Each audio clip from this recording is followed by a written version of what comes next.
Assalamualaikum warahmatullahi wabarakatuh. Kami dari kelompok 3 akan mempresentasikan mengenai hukum pemberantasan korupsi. Saya sendiri Muhammad Ilham Fauji dan rekan saya Anissa Kinurdiani. Di sini pertama-tama kita akan menjelaskan apa itu korupsi. Korupsi adalah perbuatan melawan hukum dengan maksud memperkaya diri sendiri atau orang lain, baik perorangan maupun korporasi, yang dapat merugikan keuangan negara atau perekonomian negara. Korupsi juga dapat diartikan sebagai penyalahgunaan amanah untuk kepentingan pribadi, yang dimana korupsi merupakan masalah yang sangat membahayakan bagi masa kini dan masa depan Indonesia. Apresiasi yang harus diberikan pada setiap usaha membangun kehidupan berbangsa dan bernegara yang bersih dari korupsi, kolus, dan nepotisme. Tanpa sistem yang komprehensif akan sangat sulit mengatasi korupsi, karena korupsi telah menjadi pandemi yang berbahaya tidak hanya bagi mereka yang berada dalam institusi publik, tetapi juga bagi semua orang. Kemudian yang dimaksud korupsi menurut Graham Brooks adalah tindakan yang sengaja dilakukan atas dasar kesalahan atau kelalaian melakukan tugas yang diketahuinya sebagai suatu kewajiban, sehingga tindakan ini merujuk pada sesuatu yang tidak menguntungkan dan cenderung bersifat pribadi. Dasar hukum pemberantasan yang pertama, Undang-Undang RI Nomor 7 Tahun 2006 tentang pengesahan United Nations Convention Against Corruption, nomor 23 mengenai konvensi perserikatan bangsa-bangsa anti korupsi tahun 2003, disahkan di Jakarta pada tanggal 18 April tahun 2006 oleh Presiden RI Susilo Bambang Yudhoyono, yang terdiri 2 pasal. Kemudian yang kedua, ada Undang-Undang RI Nomor 30 Tahun 2000 tentang Komisi Pemberantasan Tindak Pidana Korupsi, disahkan di Jakarta pada tanggal 27 Desember 2002, terdiri dari 12 bab dan 72 pasal. Yang ketiga, ada Undang-Undang RI Nomor 31 Tahun 1999 tentang pemberantasan tindak pidana korupsi. Yang keempat, ada Undang-Undang RI Nomor 20 Tahun 2001 tentang perubahan atas Undang-Undang Nomor 31 Tahun 1999 mengenai pemberantasan tindak pidana korupsi. Yang terakhir, ada Undang-Undang RI Nomor 28 Tahun 1999 tentang penyelenggaraan negara yang bersih dan bebas dari korupsi, kolusi, dan nepotisme. Kemudian ke masa pemberantasan korupsi di tahun 1945 sampai 1957, kasus korupsi mulai menguat dengan diangkatnya kasus korupsi di media cetak atau oleh Mushar Lubis dan Rosihan Anwar. Namun keduanya justru dipenjara pada tahun 1961 sebagaimana KUHP terkait dengan dasar hukum yang digunakan kejahatan-kejahatan yang dilakukan oleh pejabat atau pegawai negeri, yaitu pada bab 28 buku kedua KUHP.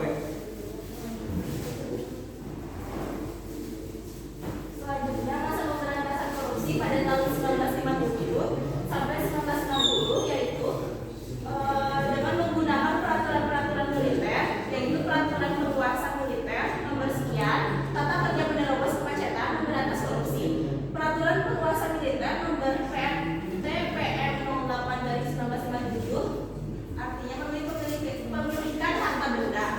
Kemudian ada peraturan penguasa militer nomor PRTPM dari 11 dari 1957 tentang penyitaan harta benda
sampai sekarang masa ini yaitu menggunakan Undang-Undang Nomor 31 Tahun 1999 junto Undang-Undang Nomor 20 Tahun 2001 menyempurnakan kembali perumusan tindak pidana korupsi dalam Undang-Undang Nomor 3 Tahun 1971 dan korupsi aktif dan korupsi pasif ini pada masa ini dibentuk dengan Tim Gabungan Pemberantasan Tindak Pidana Korupsi atau TGTPK pada PP Nomor 19 Tahun 2000 dan KPK Undang-Undang Nomor 30 Tahun 2002.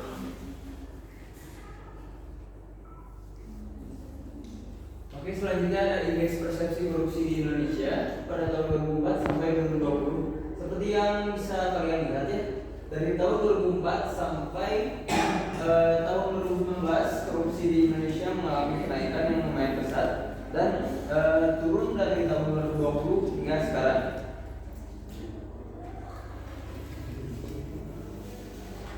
Berikut ada salah satu contoh kasus korupsi ringan. Salah satu contoh kasus korupsi ringan di Indonesia adalah kasus Herwan Yudi, Ketua DPRD Kabupaten Bengkalis, yang terjerat kasus korupsi dana bantuan sosial atau bansos sebesar 31 miliar rupiah. Meskipun terbukti bersalah, ia hanya difonis 18 bulan penjara, jauh lebih ringan dari tuntutan jaksa penuntut umum yang menuntutnya dengan pidana penjara 8 tahun 6 bulan dan denda 500 juta rupiah, subsidi 6 bulan kurungan penjara. Dan satu lagi ada contoh kasus korupsi yang berat. Salah satu kasus korupsi terbesar di Indonesia adalah kasus Surya Darmadi alias AP yang terlihat dalam dugaan penyerobotan lahan kelapa sawit dengan luas 37.095 hektar di Kabupaten Indragiri Hulu Riau. Perusahaan perkebunan milik Surya, Grup Duta Palma, menggarap lahan tersebut tanpa izin sepanjang 2003 sampai 2022. Kasus ini disebut-sebut terbesar dalam sejarah Indonesia karena nilai kerugian negara yang ditimbulkan mencapai 100 triliun rupiah. Surya Darmadi divonis 15 tahun penjara oleh Pengadilan Negeri Jakarta Pusat. Baik, selanjutnya kesimpulan.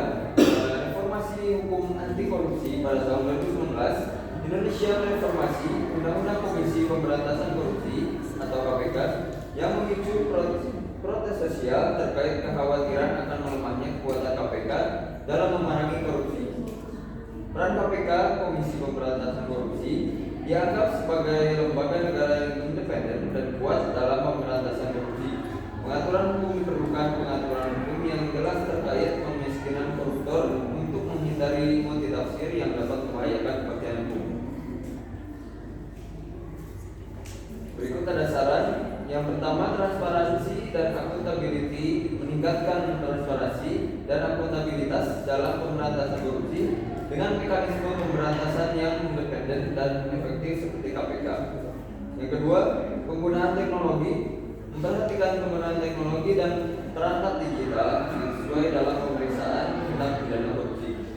Dan yang terakhir, kerjasama dan koordinasi. Mengembangkan kerjasama dan koordinasi antara kejaksaan, kepolisian dan penegak hukum untuk menciptakan lingkungan yang lebih baik dan harmonis dalam pemberantasan korupsi. Dan satu-satunya bisa kalian lihat di sini, mungkin untuk yang ingin mencari referensi atau mungkin ilmu atau pengetahuan lebih bisa dicek. Oke, mungkin sekian, terima kasih. Sekian dari kelompok kami. Jika ada kurang lebih, mohon maaf. Untuk pertanyaan bisa diajukan di kolom komentar. Assalamualaikum warahmatullahi wabarakatuh.